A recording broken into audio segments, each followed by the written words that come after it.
nije rad na sebi samo ići na psihoterapiju i samo čitati knjige i slušati podcaste. To je jedna usputna stvar. Što je važno da plačemo? Plakanje je vid samoregulacije, dakle to nije vid slabosti. Tuga je razarajuća emocija ako je ne puštamo napolje, jer ona traži svoj put i naći će ga, svidelo se to nama ili ne. Ne pričanje o zlu će da hrani zlo. Jako je važno da izgovaramo u okviru svoje porodice. To je loše, to se ne radi. Šta je zapravo psihoterapija? Šta je proces? Isto ono što je roditeljstvo.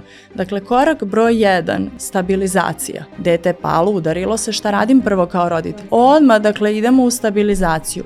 Korak broj 2 je regulacija. Dakle, hajde da se umirimo, kako se ti sada osjećaš. Korak broj 3, izvršim neku vrstu reparacije, popravke, dakle, flaster stavim detetu na ruku. A korak broj 4 je unapređenje deteta, roditeljskog odnosa ili terapeutskog odnosa. Svaka treća osoba u stanju anksioznosti. Tako da rešenje za anksioznost je